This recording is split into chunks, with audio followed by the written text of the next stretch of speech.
Morning student. तो बच्चों, ये जो आपका चैप्टर है, इस चैप्टर के जो पहले मेरे लेक्चर थे उसमें मैंने आपको बताया था फिजिकल चेंजेस और केमिकल चेंजेस में डिफरेंसेस। उसके बाद बच्चों मैंने आपको फिजिकल चेंजेस के एग्जाम्पल और एक्टिविटीज बताई थी। आज के लेक्चर में अपन डिस्कस करेंगे कि केमिकल चेंजेस के क्या एग्जाम्पल्स हैं और इसको हम एक्टिविटीज के थ्रू जो है लर्न करने की कोशिश करेंगे, राइट। तो बच्चों, केमिकल चेंजेस के अंदर आपके सिलेबस में एक एक्टिविटी दे रखी है आयरन रस्टिंग की। आयरन रस्टिंग, अब इसको समझिए बच्चों कि ये क्या चीज है। आपने बेसिकली अपने घरों में देखा होगा कि जो लोहे के गेट हैं, करेक्ट, या पुराना जो लोहे का सामान है जो हम एक स्टोर रूम में रख देते हैं खराब होने के बाद, या आपने ये देखा होगा कि जो लोहे के कुछ ऐसी शॉप्स पर गए होंगे जहां पे लोहा सीधा बाहर पड़ा है और उसमें आपने देखा होगा कि लोहे के ऊपर एक ब्राउन ब्राउन कलर की एक लेयर सी डिपॉजिट हो जाती है, ठीक है। यानी आयरन के ऊपर जो वो रेडिश ब्राउन कलर की जो लेयर है उसको रस्ट कहा जाता है।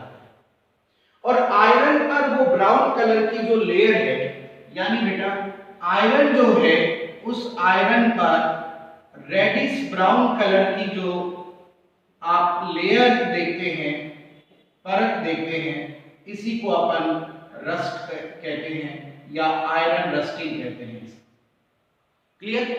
अब ये क्यों हो जाता है और इसके क्या नुकसान हैं वो भी अपन देखते हैं। देखिए बच्चों कि जैसे कि आयरन का फॉर्मूला है Fe मतलब आयरन। आयरन को जब हम ओपन रखते हैं सीधा तो एटमॉस्फेयर में क्या है, ऑक्सीजन है। ऑक्सीजन कहां पर है, एटमॉस्फेयर, राइट।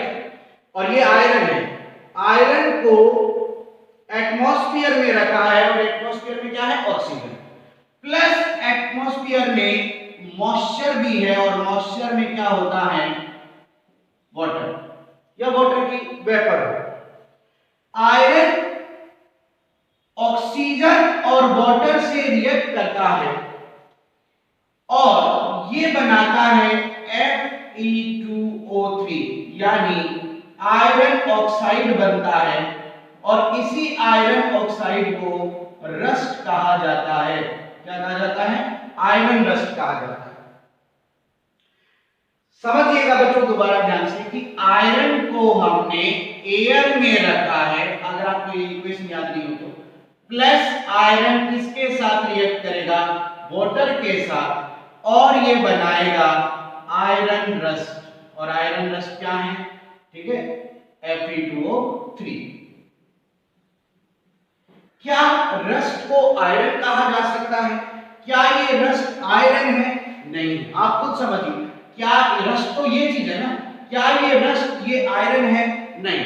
यानी यहां पर आपने देखा कि एक सब्सटेंस किसी दूसरे सब्सटेंस में चेंज हो गया है, यानी एक सब्सटेंस से कोई नया ही सब्सटेंस बन गया है, और जब कोई नया सब्सटेंस बने तो इसे केमिकल चेंज कहते हैं। क्या इस रस्ट से वापस आयरन बनाया जा सकता है? ये भी नहीं बनाया जा सकता, यानी ये इरिवर्सिबल है। इरिवर्सिबल है तो भी ये कौन सा चेंज हो गया, केमिकल चेंज हो गया। क्लियर हुआ बच्चों एकदम अच्छे से? तो आयरन रस्टिंग समझ के क्या है, सीधे भाषा में आपको लिखना है अगर एग्जाम में आ जाए तो, कि आयरन जब एयर और वाटर से रिएक्ट करता है तो ये आयरन के ऊपर ब्राउन कलर की एक लेयर आ जाती है, उसी को आयरन रस्टिंग कहा जाता है। बात समझ आ रही है एकदम अच्छे से, कोई डाउट? अब देखिए बच्चों कि आयरन रस्टिंग अगर हो जाती है तो आयरन रस्टिंग डिपेंड करती है बच्चों मॉइस्चर पर। जितनी ज्यादा मॉइस्चर होगी, जितना ज्यादा ह्यूमिड एनवायरनमेंट होगा, यानी मॉइस्चर अगर ज्यादा है, ह्यूमिडिटी या ह्यूमिड एनवायरनमेंट अगर ज्यादा है, ऊपर एरो का मतलब ज्यादा है, तो आयरन रस्टिंग बहुत फास्ट होगी। ये बात ध्यान रखना, आयरन रस्टिंग क्या होगी, फास्ट होगी। क्लियर बच्चों? इसी तरह आप ये देखिए कि अगर सॉल्ट वाटर है यानी सी वाटर है तो उसमें भी आयरन रस्टिंग बहुत फास्ट होती है। अब इससे जो लॉस है वो देखिए क्या होता है। जैसे हमारे समुद्री जहाज है ना, सी शिप्स हैं, है ना, वाटर शिप्स हैं, है ना, तो वो किसकी बनी है, आयरन की। लेकिन वहां पर सॉल्ट वाटर है समुद्र में, तो फिर वो शिप जो है उस पे जंग लग जाएगा, रस्टिंग का मतलब जंग लग जाएगा, तो वो जल्दी खराब हो जाएगी, है ना। हम ये देखते हैं कि जिस लोहे पे जंग लग जाता है, यानी जिस पे रस्टिंग हो जाती है, वो जल्दी डैमेज हो जाता है। मानते हैं ये बात? तो रस्टिंग से जो आयरन के मटेरियल है वो डैमेज हो जाते हैं। तो इसके लिए क्या करते हैं बेटा अपन, तो आयरन रस्टिंग से कैसे बचा जाए, आयरन रस्टिंग से कैसे बचा जाए, इसका प्रिवेंशन क्या है ना, इसको कैसे इससे बचे हम लोग, तो इसके लिए आप ध्यान रखें मेरी बात। पहली बात कि जो आयरन है उसको मॉइस्चर से बचाएं आप। किससे बचाएं, मॉइस्चर से, यानी आयरन को हमें प्रिवेंट करना है किससे, मॉइस्चर से, यानी नमी से। ये बात आपको ध्यान रखनी पहली बात। दूसरी बात कि जो आयरन है उसके ऊपर हम पेंट कर दे कोई, या हम ग्रीस कर दें उसके ऊपर, ऑयली मटेरियल बना लगा दें हम, ठीक है, तो इससे भी बचा जा सकता है, यानी रस्टिंग नहीं होगी अगर हम पेंट कर देंगे या ग्रीस कर देते हैं या ऑयली मटेरियल लगा देते उसके ऊपर, राइट। इसके बाद देखिए बच्चों, आपको मैं एक और चीज बताता हूं, जो इसका तीसरा मेथड है जो मैं ऊपर बताता हूं प्रिवेंशन में, वो है बच्चों गैल्वेनाइजेशन।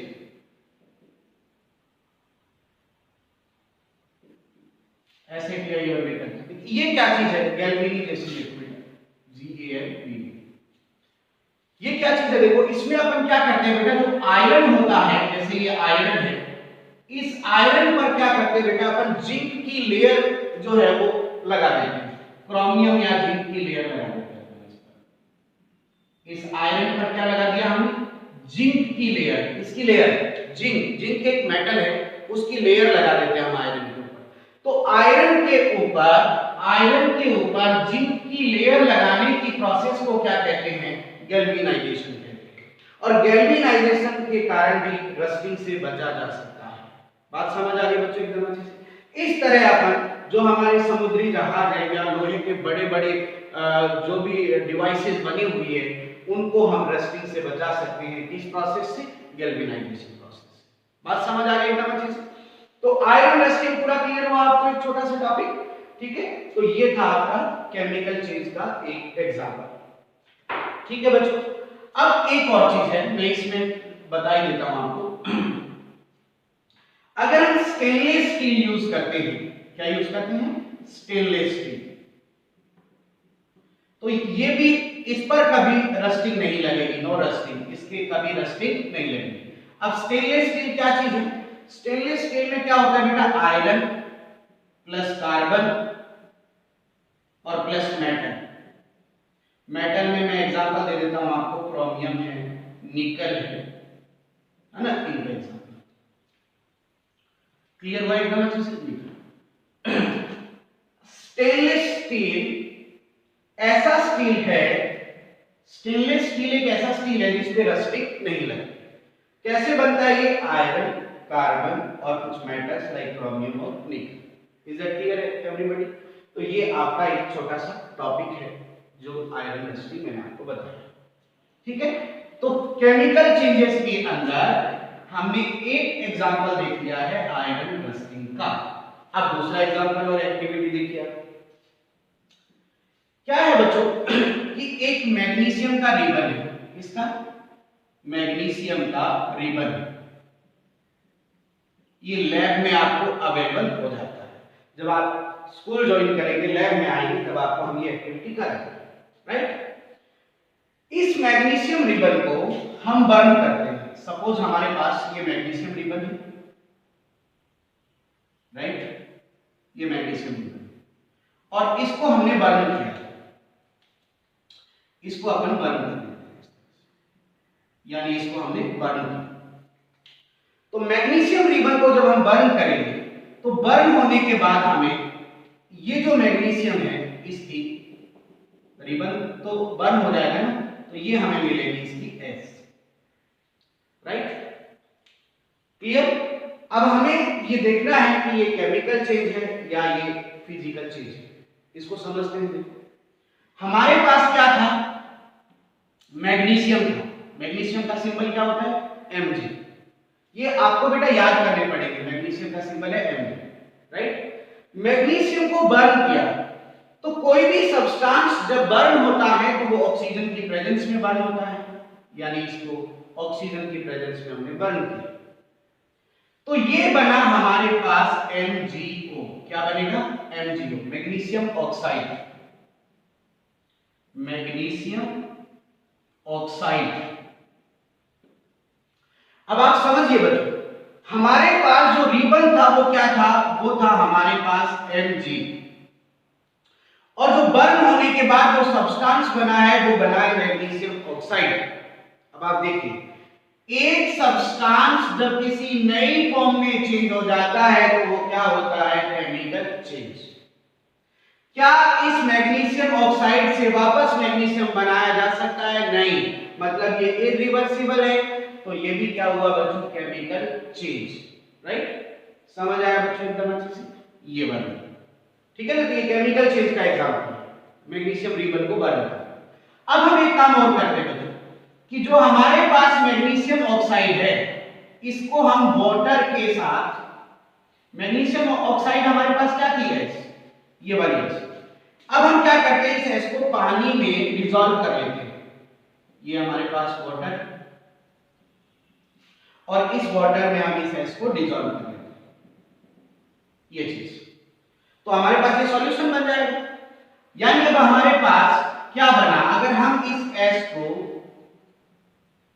वाटर के साथ डिसॉल्व कर ले तो हमारे पास बन जाएगा, देखो MgOH का होल ट्वाइस, इसे बोलते हैं मैग्नीशियम हाइड्रोक्साइड, ये बन जाएगा।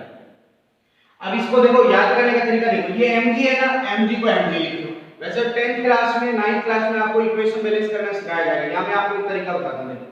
Mg का Mg लिया, O एक है और एक ये, कितने हो गए, दो, और H भी कितने, दो, यानी O भी दो है, H भी दो है, तो फिर O और H लिख के ब्रैकेट में दो कर दो। समझ आ गया एकदम अच्छे से, तो ये मैग्नीशियम हाइड्रोक्साइड बन गया। यानी बच्चों की जो ये सॉल्यूशन है वो क्या है, ये है मैग्नीशियम हाइड्रोक्साइड। अब हम ये भी पता लगा सकते हैं कि ये एसिड है या बेस है। तो ये क्या करता है बेटा, कि अगर ब्लू लिटमस को रेड में बदलता है तो एसिड है, और रेड को ब्लू में बदलता है तो बेस है। तो मैग्नीशियम हाइड्रोक्साइड क्या होता है बेटा, एक बेस सॉल्यूशन होता है, यानी ये एल्केलाइन होता है। बात समझ आ गई एकदम अच्छे से, क्लियर हुआ। तो अब रिबन बर्निंग कर रहे हैं मैग्नीशियम की, वो किसका एग्जांपल हुआ, केमिकल चेंज का, क्योंकि बर्न होने के बाद, बर्न होने से पहले वो मैग्नीशियम था, बर्न होने के बाद वो मैग्नीशियम हाइड्रोक्साइड बन गया, सॉरी ऑक्साइड बन गया, और उसका सॉल्यूशन बनाया तो क्या बन गया, मैग्नीशियम हाइड्रोक्साइड बन गया, ठीक है ना। और ये सॉल्यूशन क्या है, एल्केलाइन। एल्केलाइन मतलब ये बेस है, बेस सॉल्यूशन है। Is that clear. तो ये आपका दूसरा एग्जांपल है। केमिकल चेंज का पहला एग्जांपल क्या बताया मैंने आपको, आयरन रस्टिंग, और दूसरा एग्जांपल क्या बताया आपको, शाबाश, बर्निंग ऑफ मैग्नीशियम रिबन। तो ये आपका दूसरा एग्जांपल हो गया, ठीक है, क्लियर हुआ एकदम अच्छे से। अब देखिए अपन आगे नेक्स्ट एक्टिविटी करते हैं। अब बच्चों इस क्रम में हम जो तीसरा एग्जांपल ले रहे हैं वो ले रहे हैं हम कॉपर सल्फेट की, आपकी एक एक्टिविटी है उसका भी अपन डिस्कशन कर लेते हैं। हम क्या करते हैं कि कॉपर सल्फेट लेते हैं, कॉपर सल्फेट, कॉपर सल्फेट लेते हैं, राइट। कॉपर सल्फेट का फॉर्मूला है CuSO4, करेक्ट। हमने क्या किया बेटा, एक बीकर लिया, ये बीकर है हमारे पास, इस बीकर में हमने कॉपर सल्फेट डाला, पाउडर है कॉपर सल्फेट, कॉपर सल्फेट का पाउडर लिया है हमने, और बीकर में वाटर भी था, ये कॉपर सल्फेट का पाउडर आ गया। अब हम इसमें कुछ अमाउंट में H2SO4 भी डालेंगे, dilute sulphuric acid, sulphuric acid, और सल्फ्यूरिक एसिड का फॉर्मूला क्या होता है, H2SO4। कॉपर सल्फेट को नीला धोता भी कहते हैं, इसका आप दूसरा नाम भी याद रखना, क्या कहते हैं इसे, नीला धोता, ये भी ध्यान रखना, राइट। क्या किया बच्चों, आप सीधा ध्यान रखो, एक बीकर लिया, बीकर में कॉपर सल्फेट का पाउडर डाला, वाटर डाला और सल्फ्यूरिक एसिड की कुछ ड्रॉप्स डालेंगे, फ्यू ड्रॉप्स डालेंगे इसकी, करेक्ट। रिजल्ट ये होगा बच्चे कि कॉपर सल्फेट का कलर क्या है, ब्लू है, और पानी के अंदर जब ये डिसॉल्व होगा पाउडर तो इसका कलर क्या हो जाएगा, ब्लू कलर हो जाएगा, यानी ये हमें ब्लू कलर का सॉल्यूशन मिलेगा। कैसा, ब्लू कलर। और ये सॉल्यूशन किसका है, कॉपर सल्फेट का है। किसका है, कॉपर सल्फेट का। समझ आ गया, ठीक है। कलर बताओ कैसा है इसका, ब्लू कलर है ये, ठीक है। अब हम क्या करते हैं, हम ये जो हमारा जो सॉल्यूशन है इसका कुछ पार्ट हम एक और बीकर में लेते हैं, ठीक है ना, इसका हमने कुछ पार्ट एक बीकर में लिया है, ठीक है। अब हम इसमें क्या करते हैं, एक जो आयरन ब्लेड, लोहे की एक ब्लेड जो होती है या कील, वो अपने इसमें डाल देते हैं। ये ब्लेड है या लोहे की कील भी डाल सकते हो, ये ब्लेड हम इसके अंदर डाल देते हैं, राइट। ये ब्लेड हम इसके अंदर डाल इस तरह से, राइट। समझ आ रहा है, सॉल्यूशन बनाया, इस सॉल्यूशन का कुछ पार्ट हमने बीकर में लिया और इसके अंदर हमने क्या डाल दी, ब्लेड। अब ये बात आपको ध्यान रखना है कि ब्लेड किसकी बनी है, आयरन की। किसकी बनी है, आयरन की। और आयरन का फॉर्मूला क्या है, सिंबल क्या है, Fe। समझ आ गया। अब हम इसको ऑब्जर्व करते हैं, देखते हैं कि क्या होगा। जब हमने इसको ऑब्जर्व किया तो हम देखते हैं कि इस बार सॉल्यूशन का कलर ग्रीन हो गया। ये हमें ग्रीन कलर का सॉल्यूशन मिला है, और पहले कैसा था, ब्लू था। तो ग्रीन कलर का सॉल्यूशन हमें मिला है। अब ऐसा क्यों हुआ वो देखते हैं। और ये इसके अंदर ब्लेड पड़ी है, आयरन ब्लेड, राइट। और थोड़ा सा हमें नीचे इस तरह से नीचे ये थोड़ा सा हमें जो एक लेयर मिलती है ब्राउन कलर की, कॉपर की लेयर मिलती है। क्यों हुआ, कैसे हुआ, ये सब जानना है अभी इस एक्टिविटी में। हमें पहले एक्टिविटी देख लीजिए कि क्या किया हमने क्या किया, एक बीकर लिया, उसमें कॉपर सल्फेट का पाउडर डाला, वाटर है उसमें, कुछ ड्रॉप हमने सल्फ्यूरिक एसिड की डाला, ठीक है। हमें एक कैसा सॉल्यूशन मिला, ब्लू कलर का सॉल्यूशन मिला। किसका सॉल्यूशन था ये, कॉपर सल्फेट का था।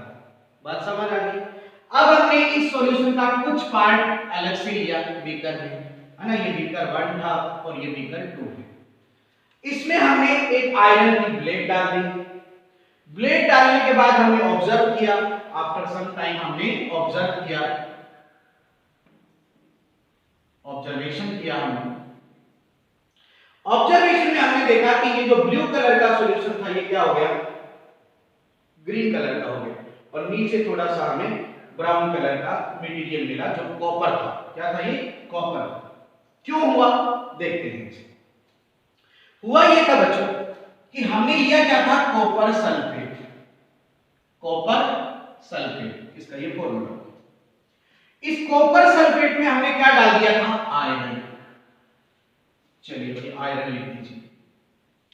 अब आयरन बहुत ज्यादा रिएक्शन करता है कॉपर की तुलना में, तो आयरन क्या करेगा बच्चों, इसके सल्फेट के साथ जुड़ जाएगा। तो क्या बन जाएगा बच्चों, FeSO4, आयरन सल्फेट बन जाएगा, ये वाला चीज। और बच गया क्या बच्चों, कॉपर। अब ये देखो, कॉपर सल्फेट का कलर क्या था, ब्लू। इसका कलर आयरन सल्फेट का क्या होगा, ग्रीन। और ये कॉपर आपको नीचे क्या मिलेगा, ब्राउन कलर का। देखो ये जो ग्रीन कलर है वो किसका है, आयरन सल्फेट का, और ये मिल गया आपको कॉपर। बताओ समझ आया कि नहीं, क्लियर हुआ। तो ये ग्रीन कलर किसका था, पता चल गया ना, आयरन सल्फेट का, करेक्ट। अब देखिए, किसी एक सब्सटेंस से कोई नया सब्सटेंस बन गया है, तो ये कौन सा चेंज हुआ, केमिकल चेंज। क्या इससे वापस ये चीज बनाई जा सकती है, नहीं, यानी ये इरिवर्सिबल है, तो भी ये किसका एग्जांपल हुआ, केमिकल चेंज का। और ग्रीन कलर क्यों आया समझ आ गया ना आपको, आयरन सल्फेट की वजह से। करेक्ट। तो ये आपकी थर्ड एक्टिविटी मैंने बताई है। करेक्ट, समझ आया अच्छे से आपको? ठीक है, इसके बाद देखते हैं अपने और आगे एग्जांपल, एक एक्टिविटी और देखते हैं ना। इस तरह से आपको एक्टिविटी आपकी बुक से जो है वो रीड करनी है ना। ठीक है, और कोई डाउट हो तो बाद में व्हाट्सएप के थ्रू या कॉल करके आप पूछ सकते हैं। अब देखिए एक और एक्टिविटी नंबर 4 लेते हैं अपन। ठीक है, हम क्या करते हैं बच्चों, एक टेस्ट ट्यूब लेते हैं। हमने क्या लिया है, टेस्ट ट्यूब, ग्लास की टेस्ट ट्यूब आती है, ये लेते हैं। ठीक है, इस टेस्ट ट्यूब में हम क्या करते हैं बच्चों, विनेगर डाल लेते हैं, विनेगर। और विनेगर क्या था आपको मैंने बताया था ना, एसिड। क्या है, एसिड। करेक्ट। अब हम क्या करते हैं बच्चों, इसके अंदर कुछ ऐड भी कर देते हैं। इसमें हम डालते हैं बेकिंग सोडा, सोडियम बाइकार्बोनेट बताया था ना, बेकिंग सोडा डालते हैं, सॉरी बेकिंग सोडा। और बेकिंग सोडा क्या है, बेस। ये एसिड है विनेगर, इसमें हमने क्या डाला है, बेकिंग सोडा। बेकिंग सोडा खाने के लिए, खाना बनाने के लिए यूज करते हैं, मतलब घर में माताएं बहनें जो बनाती हैं उनको यूज करके तो घरों में मिल जाएगा। तो विनेगर एक एसिड था, इसमें हमने डाल दिया बेस। कौन सा बेस डाल दिया, बेकिंग सोडा, राइट। अब हम देखेंगे, हम क्या करते हैं, यहां पर एक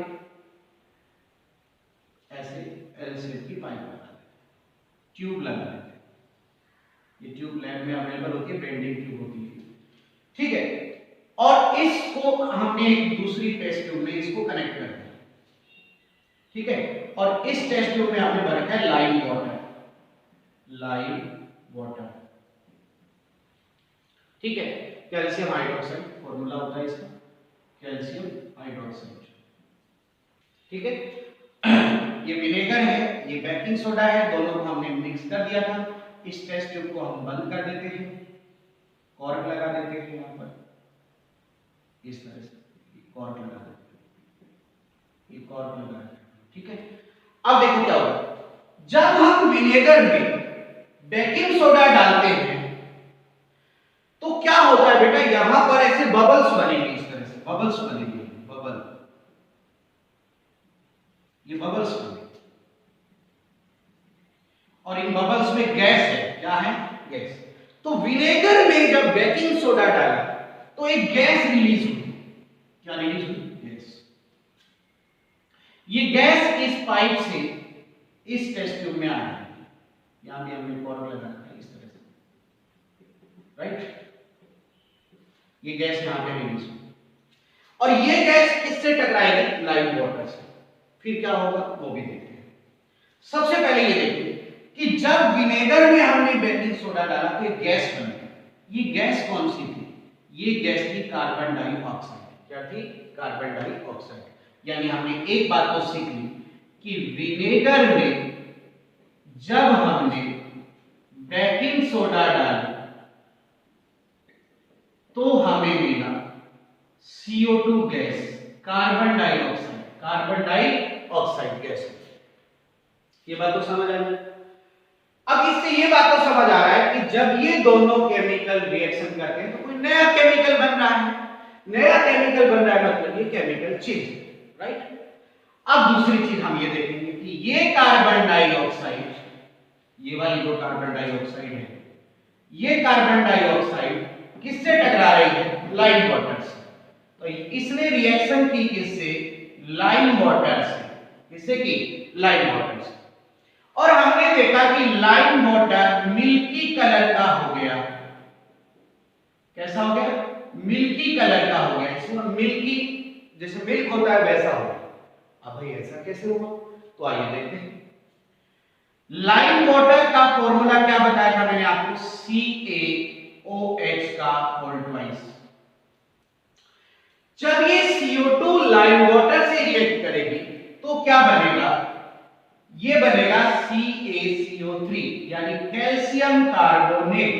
क्या बनेगा, कैल्शियम कार्बोनेट। और कैल्शियम कार्बोनेट का कलर कैसा होता है, मिल्की कलर होता है। क्या होता है, अब आप देखिए इस CO2 ने जब लाइम वाटर से रिएक्ट की तो क्या बना दिया, कैल्शियम कार्बोनेट बना दिया। समझ गए? यानी एक सब्सटेंस से कोई दूसरा सब्सटेंस बन गया। तो ये कौन सा चेंज हुआ, केमिकल चेंज। क्या हम इससे वापस ये चीज बना सकते हैं, नहीं बना सकते, यानी ये इरिवर्सिबल है। तो ये कौन सा चेंज हुआ, केमिकल चेंज। बताइए बच्चों, ये एक्टिविटी समझ आया आपको एकदम अच्छे से, करेक्ट। तो बेकिंग सोडा जब विनेगर में मिलाया जाता है तो कौन सी गैस बनती है, carbon dioxide. Carbon dioxide lime water को कैसा बना देती है, मिल्की कलर का। कैसा बना देती है, मिल्की कलर का। ये आपको याद रखना है। और मिल्की कलर वाला मटेरियल क्या है, कैल्शियम कार्बोनेट। क्या है, कैल्शियम कार्बोनेट। बात समझ आए? तो ये मैंने आपको नंबर 4 एक्टिविटी करा दी, ठीक है। कोई दिक्कत बच्चों किसी तरह की आपको नहीं? ओके, एक और देखो, 5वां एग्जांपल हम यहां पर लेंगे, ठीक है। ये है प्रोटेक्टिव शील्ड का, shield of ozone, protective shield of ozone. इसके बारे में अपन बात करते हैं। देखो बेटा, क्या है कि हमारा जो एटमॉस्फेयर है, क्या है, एटमॉस्फेयर। हमारे एटमॉस्फेयर में एक लेयर है और उसका नाम आपने सुना होगा, ओजोन लेयर। क्या है, ओजोन लेयर। ये जो ओजोन लेयर होती है, अब देखो इसको अच्छे से मैं डायग्राम से समझाना चाहता हूं। मैं ऐसे एक इमेजिनेशन के लिए डायग्राम बनाऊंगा। ये सपोज करो कि एटमॉस्फेयर में एक लेयर है और ये लेयर किसकी है, ओजोन की लेयर है, ओजोन की लेयर, ठीक है। अब ये क्या है बच्चे, सन है।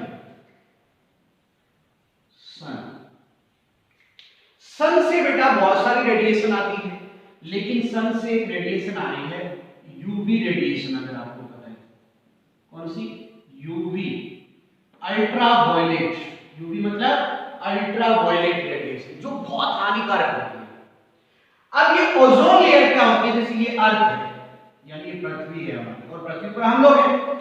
ओजोन लेयर क्या करती है, यूवी रेडिएशन को एब्जॉर्ब कर लेती है। इसको ओजोन ने क्या कर लिया, यूवी रेडिएशन को एब्जॉर्ब कर लिया। क्या कर लिया, एब्जॉर्ब, वही रोक लिया।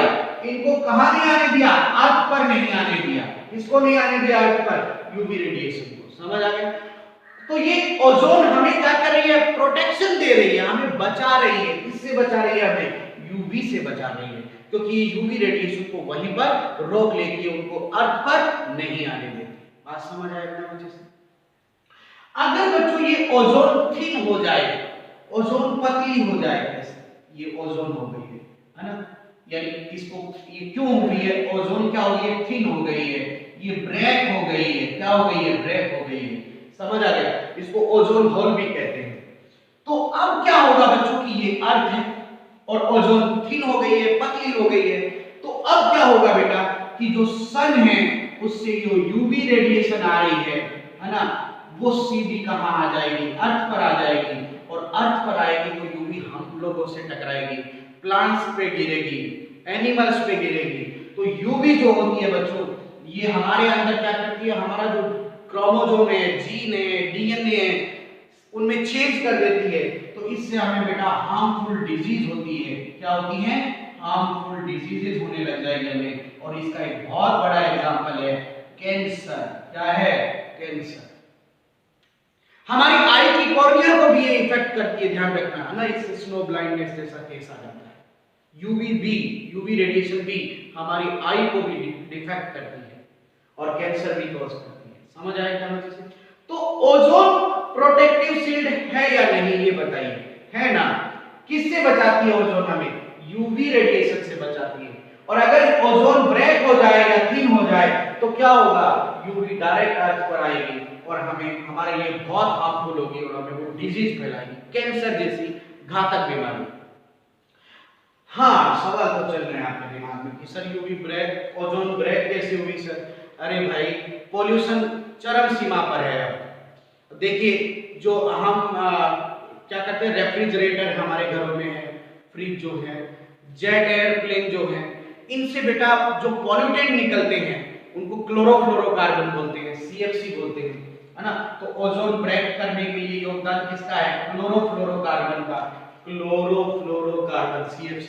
ये क्या कर रहे हैं, इस ओजोन को क्या कर रहे हैं बेटा, ब्रेक कर रहे हैं। तो पोल्यूशन इतने हाई डिग्री पर हो गया, इतने बड़े लेवल पर हो गया कि ओजोन क्या होती जा रही है, ब्रेक होती जा रही है।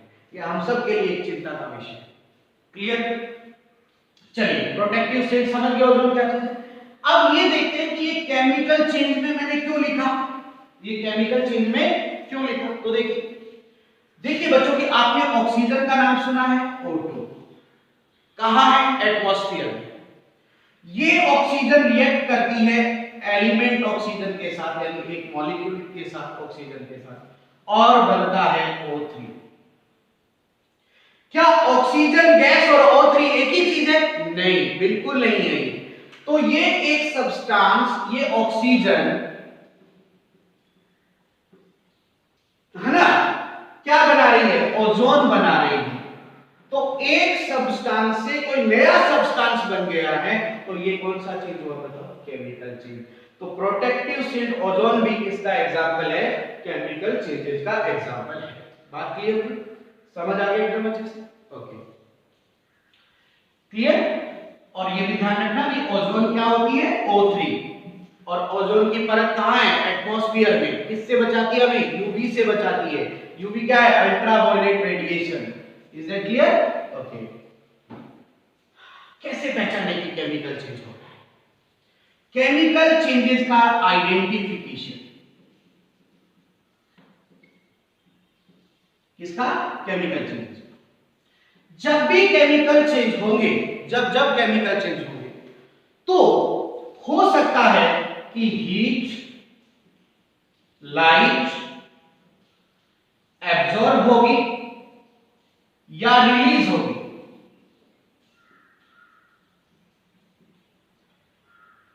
राइट? एग्जांपल से कराएंगे, ऐसी बात नहीं, एग्जांपल बताएंगे आपको। देखो, आपने देखा होगा एक्सप्लोजन ऑफ फायर वर्क, नहीं समझ रहे, हिंदी में बताता, पटाखे चलाते हैं दीपावली में, पटाखे बजाते हैं, पटाखे है ना, पटाखे जब हम बजाते हैं, पटाखे चलाते हैं, तो क्या होता है, बस हीट रिलीज होती है, हीट रिलीज हो रही है। तो वो किसका एग्जांपल होगा, केमिकल चेंज का। बात समझ आ गई एकदम अच्छे से। मैग्नीशियम का रिबन बर्न हो रहा था ना, तो क्या, हीट रिलीज हो रही है। वुड बर्न हो रही है, हीट रिलीज हो रही है। समझ आ रहा है एकदम अच्छे से। तो ये किसके एग्जांपल हुए, केमिकल चेंजेस। ये इससे पहचाना जा सकता है। दूसरी बात, कोई गैस रिलीज होगी, अभी मैंने बताया, अभी विनेगर और बेकिंग सोडा का एग्जांपल बताया कि जब विनेगर में हमने बेकिंग सोडा डाला तो क्या बनी, गैस, राइट। कोई स्मेल आ सकती है। अब आप देखिए, इसका तो मैं बेहतर एग्जांपल बताता हूं घर का। यार घर में फूड होता है, फूड स्पॉइलेज हो जाता है, कई बार फूड खराब हो जाता है, तो आपको पता है एक बदबू सी आती है ना, तो वो क्या है, वो केमिकल चेंज है। करेक्ट। और देखिए, कलर चेंज हो जाता है। आज कलर चेंज की तो मैंने बहुत सी प्रॉपर्टी बताई थी, कॉपर सल्फेट वाला बताया था, ब्लू कलर से बाद में क्या हो गया था, ग्रीन कलर हो गया। लेकिन आप नॉर्मल एग्जांपल से समझ के देखिए, हमारी माताएं बहनें घर में सब्जी काटती है, फ्रूट भी काटती है। अभी देखिए, एप्पल को काट के थोड़ी देर रख दीजिए, एप्पल क्या हो जाता है, ब्लैकिश हो जाता है। पोटैटो, बैंगन, ब्रिंजल का एग्जांपल लीजिए, ब्रिंजल को काट के थोड़ी देर में क्या हो जाता है, ब्लैकिश हो जाता है। मतलब कलर चेंज होना भी इसका एग्जांपल है, मतलब किसकी आइडेंटिफिकेशन है, केमिकल चेंज। यानी बच्चों, मेरा कहने का मीनिंग ये है कि जब केमिकल चेंज होगा, या तो हीट रिलीज होगी या एब्जॉर्ब होगी, गैस बनेगी, स्मेल आएगी, कलर चेंज होगा। समझ आ गया? तो ये कुछ आइडेंटिफिकेशन है जिससे आप पहचान सकते हैं कि केमिकल चेंज हो रहा है या नहीं हो रहा। क्लियर? चलो, मैं अब आपसे लास्ट में फाइनली 2 क्वेश्चन पुट करूंगा, ठीक है, और उसके बाद मैं ये आइडेंटिफाई करूंगा कि आपको समझ आया है या नहीं। तो चलिए अपन एक क्वेश्चन पुट अप करते हैं आपसे। आप ये बताएं कि क्रिस्टलाइजेशन, क्रिस्टलाइजेशन तो जानते हैं ना, 6th क्लास में पढ़ा आपने, वो केमिकल चेंज है या फिजिकल चेंज है? केमिकल चेंज है या फिजिकल चीज आपको बताना है, ये आपको बताना है, ये question mark. Crystallisation 6th class में पढ़ा था, आपको आता होगा, नहीं तो फिर मैं आपको एक बार रिपीट करवा दूं। क्या करो, एक हम क्या करते हैं, बीकर लेते हैं, राइट। इस बीकर में हम वाटर डालते हैं, वाटर, इसमें हम सल्फ्यूरिक एसिड डालते हैं, डाइल्यूट होना चाहिए, राइट। और हम इसमें कॉपर सल्फेट भी डालते हैं। कॉपर सल्फेट का फॉर्मूला बताया था ना मैंने आज आपको, COSO, कॉपर सल्फेट, राइट। अब ये एक मिनट पहले हम ये चीज डालेंगे और इनको हम बर्न करते हैं। जब ये थोड़ा गर्म हो जाए तो अब हम इसमें कॉपर सल्फेट डालेंगे स्लोली, और मिक्सिंग भी करते रहेंगे इसके साथ, सावधानी से धीरे धीरे डालेंगे और मिक्सिंग करेंगे, ठीक है। अब क्या हो जाएगा कि फाइनली हमारे पास इस तरह का सॉल्यूशन ब्लू कलर का बन जाएगा, ये सॉल्यूशन बन गया। अब आप इसको, इसकी कूलिंग करो, इसको कूल डाउन होने दो, इसको कूल डाउन होने दो, इसकी कूलिंग धीरे धीरे, इसको रख दो, सेटल डाउन। अब आप देखेंगे कि नीचे इस तरह से सॉलिड ऐसे पार्टिकल्स नजर आएंगे। ये जो सॉलिड पार्टिकल्स आपको मिलेंगे उसी को हम क्रिस्टल कहते हैं। यानी किसी लिक्विड से अगर आप सॉलिड पार्टिकल्स बना रहे हैं तो ये क्रिस्टलाइजेशन, समझ आ गया एकदम अच्छे से, क्लियर हो। अब देखो कि क्रिस्टलाइजेशन एक केमिकल चेंज है या फिजिकल चेंज है। हुआ क्या है कि आपने लिक्विड से सॉलिड पार्टिकल बनाए हैं, कोई नया नहीं बनाया आपने, वो आज भी सॉलिड पार्टिकल कॉपर सल्फेट के ही हैं, आपने केवल स्टेज चेंज की है, पहले ये लिक्विड था अब ये सॉलिड है, और आप फ्यूचर में इस सॉलिड से वापस लिक्विड भी बना सकते हैं। क्या किया है आपने, यहां पर आपने एक स्टेज को चेंज किया है, एक ये रिवर्सिबल भी है, रिवर्सिबल का मतलब इसे वापस आप लिक्विड में कन्वर्ट भी कर सकते हो। तो ये दोनों प्रॉपर्टी किसकी है, जब शेप चेंज होती है, जब स्टेज चेंज होती है ना, और जो रिवर्सिबल होती है प्रॉपर्टी किसकी है, फिजिकल चेंज की है। तो crystallisation is a example of physical change, not chemical change. Is that clear, समझ आ गया एकदम अच्छे से। तो ये आपका पहला क्वेश्चन। चलिए इसी तरह मैं आपसे एक और क्वेश्चन पुट करूंगा, है ना, फिर अपन आज का लेक्चर यहीं पर स्टॉप कर देंगे, राइट बच्चों। ओके, नेक्स्ट मैं आपसे कह रहा हूं, देखो न्यूट्रलाइजेशन रिएक्शन पढ़ा आपने, न्यूट्रलाइजेशन एसिड बेस वाले चैप्टर में पढ़ा था ना।